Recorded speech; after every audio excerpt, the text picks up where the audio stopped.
In this lesson, we're going to look at the relationship between the wavelength and frequency of a wave and its speed of propagation. To do this, we're going to take sound waves as an example, but what we actually say is relevant to all types of waves, whether it's sound, whether it's light, whether it's seismic waves, for example. So we have here a source of sound waves, it's the speaker, and let's just say for the sake of argument that it's vibrating at about 1,000 Hertz. That's to say the membrane's completing 1,000 cycles every second. Now as it does so, it's going to produce a sound wave. And the sound wave will be carried by vibrating particles. It's a longitudinal wave, so that means the particles are vibrating in a direction that's parallel to the direction of travel. And we will say that the wave is propagating or travelling at a speed v, meters per second. Now what we can see here is a snapshot at a moment in time of the variations of pressure through the air in this direction. Now where the air pressure is high, these are called regions of compression, and where the air pressure is low are called regions of rarefaction. Now we can understand the wave better if we have a look at a graph representing the changes in pressure at this moment of time. So the vertical axis here represents pressure, and the horizontal axis the position of the wave, x. So you can see that the peaks in the pressure correspond to the regions of compression, and the troughs in the pressure correspond to the regions of rarefaction.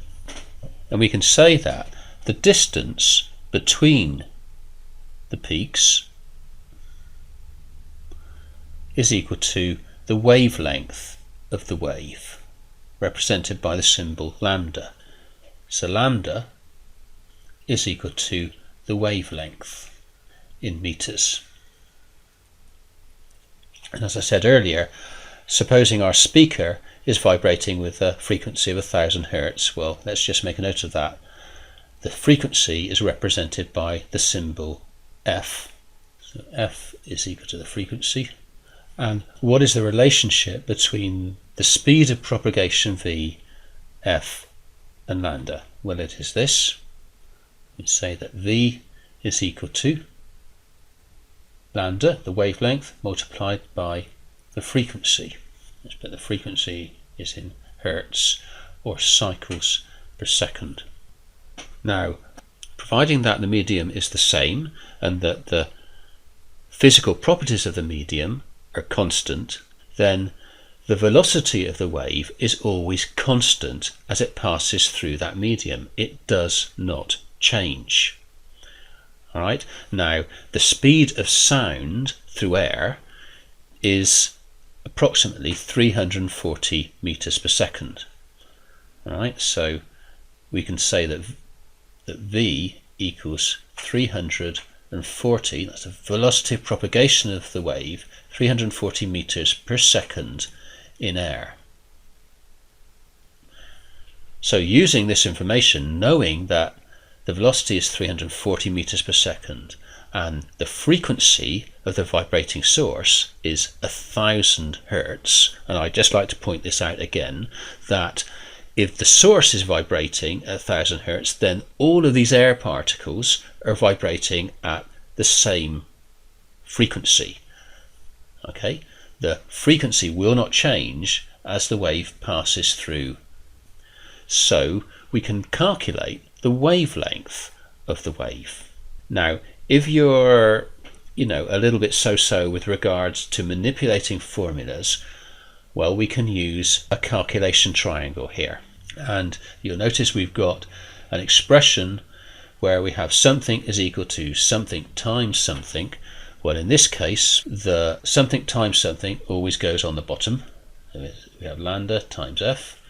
This is the division bar, and the velocity in this case will go on the top.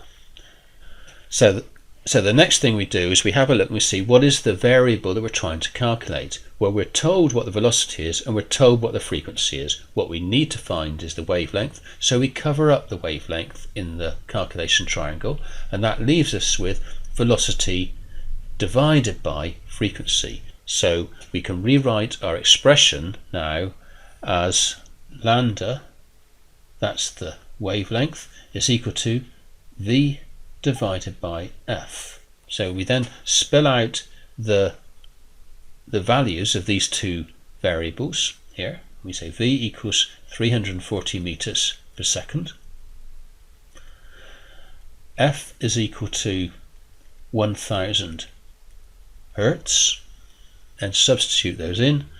That gives us lambda is equal to 340 divided by 1000. Now the unit of length is the meter, so that will give us an answer of 0.34 meters, which is 34 centimeters. Okay, so the distance in this particular case between the peaks in pressure, that's to say between the compression regions of the travelling sound wave, is 34 centimeters. Now then, what would happen, for example, in the case that I increase the frequency? Let's say, for example, I'll double it to 2000 hertz. Okay, so the speaker is now vibrating twice as fast. What will happen to the wavelength? Well, we remember that the speed of the wave doesn't change. That is a constant in air, so that will still be 340 meters per second. So if the speed is constant and I double the frequency, well, the wavelength of the sound wave will be halved. So the sound wave will look like this.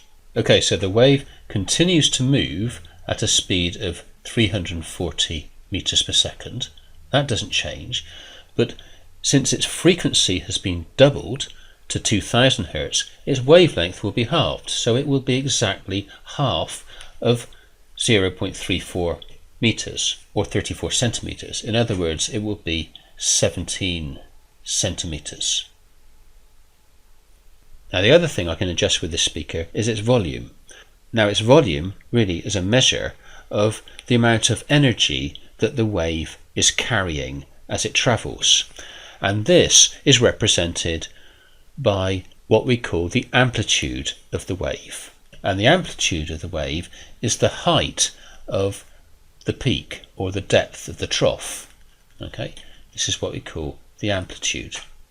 So if I increase the volume of the speaker, then I increase the amplitude of the travelling wave, like this. But the frequency remains the same, that doesn't change.